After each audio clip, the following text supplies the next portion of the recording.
Hello बच्चों, आप सभी लोग अच्छे हैं। चलिए ठीक है, आज मैं रसायन विज्ञान चैप्टर 1 ठोस अवस्था की एक नेक्स्ट वीडियो लेकर के आया हूँ। इस वीडियो में मैं बताऊँगा आप लोगों को कि ठोसों में उनके चुंबकीय गुण कितने प्रकार के होते हैं। ठीक है, मैग्नेटिक प्रॉपर्टी ऑफ सॉलिड्स। ठीक है, आप लोगों ने डायामैग्नेटिक और पैरामैग्नेटिक के बारे में तो पहले से जानते होंगे, लेकिन इस सिलेबस में मेटल्स के 3 और मैग्नेटिक गुण को ऐड कर दिया गया है। पहला है फेरोमैग्नेटिक, एंटी फेरोमैग्नेटिक और फेरीमैग्नेटिक। ठीक है, डायामैग्नेटिक को प्रतिचुंबकीय बोलते हैं, पैरामैग्नेटिक को अनुचुंबकीय बोलते हैं। बाकी ये तीनों फेरोमैग्नेटिक, एंटी फेरोमैग्नेटिक और फेरीमैग्नेटिक, इन्हीं को ऐसे ही हिंदी में जाना जाता है। ठीक है, चलिए मैं इनको समझा रहा हूँ। ठीक है, आप लोग अच्छे समझिएगा। डायामैग्नेटिक बेटा ठोस वे होते हैं जिनमें ओनली ऑन पेयर्ड इलेक्ट्रॉन होते हैं। क्या होते हैं? पेयर्ड इलेक्ट्रॉन, मतलब केवल और केवल युग्मित इलेक्ट्रॉन युग्म ही पाया जाएगा, उसमें एक भी अनपेयर्ड नहीं होगा। ठीक है, जिस ठोस में केवल और केवल पेयर्ड इलेक्ट्रॉन ही पाए जाएंगे वो कैसा होगा? डायामैग्नेटिक मेटल होगा या डायामैग्नेटिक सॉलिड होगा। ठीक है, इसके एग्जाम्पल पे आप लोगों ने देखा NaCl हो गया, TiO2 हो गया, V2O5 हो गया। ठीक है, पेयर्ड का मतलब क्या होता है बेटा? उनके जो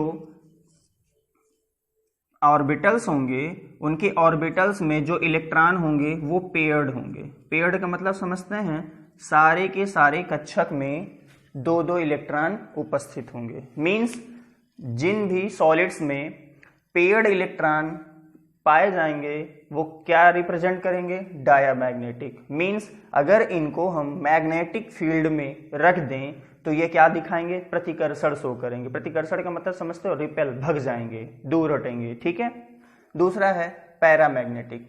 पैरामैग्नेटिक बेटा वे सॉलिड्स होते हैं जिनमें एक या एक से अधिक अनपेयर्ड इलेक्ट्रॉन उपस्थित होते हैं। ठीक है, अगर एक भी अनपेयर्ड इलेक्ट्रॉन है तो वो क्या रिप्रेजेंट करेगा? पैरामैग्नेटिक गुण शो करेगा। मतलब अगर इनको मैग्नेटिक फील्ड में रख दिया जाएगा तो ये क्या करेंगे? आकर्षण शो करेंगे। ठीक है, मैग्नेटिक फील्ड में ये क्या करता है? प्रतिकर्षण दिखाता है, जबकि अनुचुंबकीय सॉलिड्स क्या करते हैं? आकर्षण दिखाते हैं। ठीक है, इनके एग्जाम्पल हैं कॉपर आयन हो गया, फेरस आयन हो गया, फेरिक आयन सॉरी, और TiO2। ठीक है, आप इसको देखिए। अनपेयर्ड का मतलब अभी जैसे कॉपर का ही ले लेता हूं, कॉपर आयन प्लस का 2 आयन है, तो जब हम इसका इलेक्ट्रॉनिक कॉन्फ़िगरेशन करते हैं तो उसके d ऑर्बिटल्स में 9 इलेक्ट्रॉन होता है। अगर फिल किया जाएगा तो क्या होगा? d ऑर्बिटल्स में इसमें फर्स्ट में ये लास्ट वाले ऑर्बिट में कितना होगा? केवल और केवल 1 इलेक्ट्रॉन होगा। मीन्स ये क्या है? अनपेयर्ड है। इसका मतलब ये क्या है? पैरामैग्नेटिक गुण रिप्रेजेंट करेंगे। ठीक है, पैरामैग्नेटिक प्रॉपर्टी शो करेंगे, और ये क्या करेंगे? मैग्नेटिक फील्ड पे इनको रखने पर ये क्या करेंगे? अट्रैक्शन दिखाएंगे। ओके, ये क्या करता है? रिपेल करता है, प्रतिकर्षण दिखाता है, इसीलिए इसका नाम प्रतिचुंबकीय है। ओके, और ये क्या करता है? आकर्षण दिखाता है, इसीलिए इसका क्या नाम है? अनुचुंबकीय है। ओके, अब हम थोड़ा आगे बढ़ते हैं। फेरोमैग्नेटिक और एंटी फेरोमैग्नेटिक और फेरीमैग्नेटिक। बेटा इनको अच्छे से समझिएगा। ठीक है, मैं बहुत ही स्लोली बता रहा हूं और इसको बहुत ही अच्छे से दिमाग में रखिएगा। जैसा कि साइंटिस्ट लोगों ने बताया, ठीक है, ये साइंटिफिक रीजन है मैं जो बता रहा हूं। इन्होंने बताया है कि जितने मेटल्स होते हैं, ठीक है, उन मेटल्स में छोटे छोटे क्या होते हैं? डोमेन्स होते हैं। ठीक है, मैंने इस वर्ड का इस्तेमाल किया नोट्स में। डोमेन्स का मतलब क्या होते हैं? छोटे छोटे छिद्र होते हैं, इन्हीं को क्या बोला जाता है? डोमेन्स। क्या बोला जाता है? डोमेन्स। और इनमें क्या होता है? इलेक्ट्रॉन स्पिन करते हैं।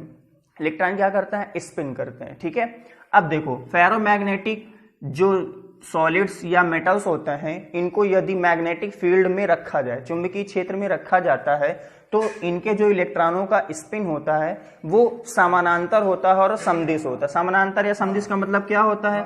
यदि ये डोमेन्स हैं, ठीक है, तो इनमें जो इलेक्ट्रॉनों का स्पिन होगा वो क्या होगा? सम होगा। सम का मतलब समानांतर, एक जैसा ही होगा। ठीक है, और जैसे ही चुंबकीय क्षेत्र यहां पर से हटा लिया जाए, ठीक है, मान लिया मैग्नेटिक फील्ड मैंने क्रिएट किया, स्पिन करके इलेक्ट्रॉन ऐसे हो गए, ठीक है, सारे के सारे समानांतर हो गए, और जैसे ही मैग्नेटिक फील्ड हटा लिया जाता है तो इनमें ये प्रॉपर्टी कंटिन्यू रहती है, स्पिन वैसे का वैसा ही बना रहेगा। ऐसा नहीं कि हटाने के बाद वो इधर उधर हो जाएंगे, ऐसा नहीं है। इसलिए इनको क्या बोलते हैं, फेरोमैग्नेटिक, ठीक है, लौह चुंबकी भी बोलते हैं। और इनमें क्या होता है, मैग्नेटिक फील्ड हटाने के बाद भी इनमें चुंबकीय गुण क्या होते हैं, विद्यमान होते हैं, ठीक है। अच्छा, दूसरी बात, मैग्नेटिक फील्ड में ये क्या करते हैं, प्रबल, ये क्या करता है, सिर्फ और सिर्फ आकर्षण करता है, जबकि ये प्रबल आकर्षण करता है। क्या करता है, प्रबल आकर्षण, ठीक है, प्रबल आकर्षण, ठीक। अच्छा, इनके एग्जांपल्स देख लीजिए, Fe हो गया, Ni हो गया, CrO2 क्रोमियम डाइऑक्साइड, ठीक है। बहुत अच्छे समझिएगा, क्योंकि इनके जो एग्जांपल्स दिए हैं एग्जाम में यहीं पर से क्वेश्चन पुटअप कर लेता है कि बताइए TiO2 किस प्रकार का मैग्नेटिक प्रॉपर्टी शो करता है। अगर आपको याद होगा तभी तो आप बता पाओगे कि डायामैग्नेटिक का है ये एग्जाम्पल। अगर आप याद नहीं कर पाओगे तो फिर गलत हो जाएगा, ठीक है। वहां पर सारे ऑप्शन दिए होंगे और आपको क्या करेंगे, कंफ्यूज कर देंगे। चलिए, आए ना समझ में। फेरोमैग्नेटिक क्या होता है, फेरोमैग्नेटिक वे सॉलिड्स होते हैं जिनको मैग्नेटिक फील्ड पे रखने पर क्या करते हैं, अट्रैक्शन शो करते हैं, प्रबल अट्रैक्शन होता है, ठीक है, स्ट्रांगली अट्रैक्ट होते हैं। और मैग्नेटिक फील्ड हटाने के बावजूद भी इनमें मैग्नेटिक प्रॉपर्टी कंटिन्यू बनी रहती है, ठीक है, चुंबकीय गुण उसमें विद्यमान हो जाता है। ओके, अब एंटी फेरोमैग्नेटिक की बात करूं तो आपको पता है, डोमेन्स की बात बता रहा हूं, ठीक है। तो इसमें क्या होता है, एंटी फेरोमैग्नेटिक में क्या होता है कि जैसे ही इनको मैग्नेटिक प्रॉपर्टी के बीच में लाया जाता है तो इनके जो इलेक्ट्रॉनों का जो स्पिन होता है वो अल्टरनेट हो जाता है। अल्टरनेट का मतलब क्या होता है कि अगर एक बना लेता हूं पहले, ठीक है। अल्टरनेट होने का मतलब क्या होता है, अगर एक स्पिन ऊपर की ओर करेगा तो दूसरा स्पिन नीचे की ओर करेगा, तीसरा ऊपर की ओर, चौथा नीचे की ओर, मतलब ये अल्टरनेट क्रम हो जाता है, ठीक है। जब अल्टरनेट क्रम हो जाता है जिसकी वजह से ये क्या करते हैं, मैग्नेट से रिपेल, वो भी कैसा, स्ट्रॉन्ग रिपेल, प्रतिकर्षण दिखाते हैं, बहुत ही ज्यादा प्रबल प्रतिकर्षण दिखाते हैं। ये प्रबल आकर्षण दिखा रहा था तो ये क्या दिखाते हैं, प्रबल प्रतिकर्षण, ठीक है बेटा, आना समझ में, प्रबल प्रतिकर्षण दिखाते हैं। अच्छा, एक बात और, इनका न्यू का मतलब समझते हो, चुंबकीय आघूर्ण, ठीक है, चुंबकीय आघूर्ण इसको जानते हैं ना, न्यू से जाना जाता है। इनमें चुंबकीय आघूर्ण का मान क्या होता है, अत्यधिक होता है। क्या होता है, अत्यधिक, ठीक है, मोर देन 1, ओके। जबकि इसमें जो न्यू होती है, चुंबकीय आघूर्ण का मान होता है वो कितना होता है, 0 होता है। कैसा होता है, 0 होता है, ओके। अब तीसरी प्रॉपर्टी बची है फेरीमैग्नेटिक, ठीक है। फेरीमैग्नेटिक में क्या होता है, यदि बेटा इन सॉलिड्स को मैग्नेटिक फील्ड में रखा जाता है तो होते क्या है, इनके जो डोमेन्स के इलेक्ट्रॉन हैं उनके स्पिन करने की दिशा थोड़ी अटपटी सी होती है। इसमें क्या था, समानांतर था, इसमें क्या था, अल्टरनेट था। लेकिन इसमें क्या है, समानांतर भी होता है और अल्टरनेट भी होता है, मतलब दोनों का मैसअप होता है, ठीक है। देखो समझना बेटा, हाँ, मैं इसको थोड़ा छोटा छोटा बना देता हूँ और थोड़ा ज्यादा ग्रेन्स कर देता हूं। अब देखो, जैसे अगर इनको मैग्नेटिक फील्ड में रखा जाएगा तो हो सकता है पहले स्टार्टिंग के 3-4 जो होंगे वो समानांतर होंगे, लेकिन उसके बाद क्या हो जाएगा, हो सकता है पैरेलल हो जाए, फिर ऐसे, मतलब कि ये कंटिन्यू नहीं होते हैं, ठीक है। इस वजह से इसको क्या बोला जाता है, फेरीमैग्नेटिक सॉलिड्स बोले जाते हैं, ओके बेटा। जिसके कारण इनका जो चुंबकीय आघूर्ण होता है वो क्या होता है, 0 नहीं होता है। इनका चुंबकीय आघूर्ण 0 नहीं होता है, मतलब इनका जो चुंबकीय आघूर्ण होगा वो फेरोमैग्नेटिक से कम होगा। क्या होगा, फेरोमैग्नेटिक से कम, ओके। फेरोमैग्नेटिक से क्या होगा, कम होगा, लेकिन एंटी फेरोमैग्नेटिक से ज्यादा होगा। आना समझ में, ठीक है।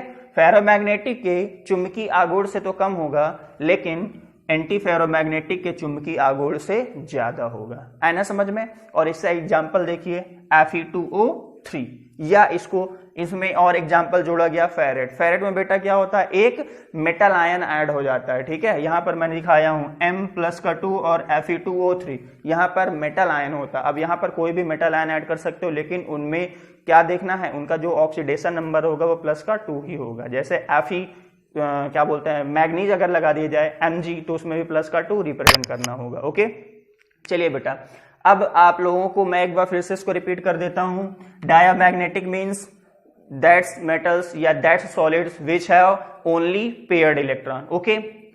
पैरामैग्नेटिक्स that's metal or solids which have only one or more than 1 unpaired electrons. Okay, they represents diamagnetics and paramagnetic properties. Okay, now the next ferromagnetic. Ferromagnetics में क्या होता है, इनके जो डोमेन्स के इलेक्ट्रॉन्स होते हैं उनके जो स्पिन करने का क्रम होता है वो समानांतर होता है. ओके, व्हेन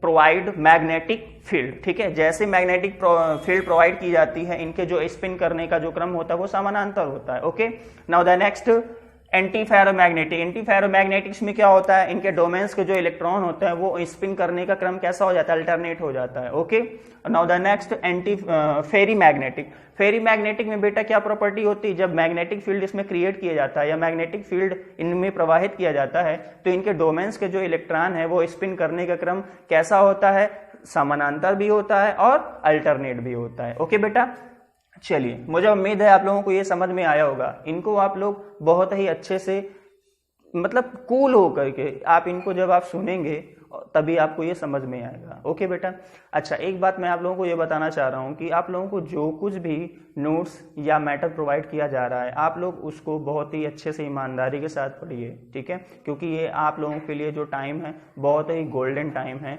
क्योंकि इतना ज़्यादा टाइम आप लोगों को स्कूल होते हुए भी नहीं मिल सकता था. आपका पूरा का पूरा टाइम आपके घर में ही मिल रहा है और आप आराम से सारे टॉपिक्स को बहुत अच्छे से पढ़ भी सकते हैं और बहुत अच्छे से लिख भी सकते हैं. अगर टाइम मिले तो उसको लर्न करने के बाद दोबारा राइट करिए. ओके बेटा, मिलते हैं नेक्स्ट वीडियो में. Okay, thank you.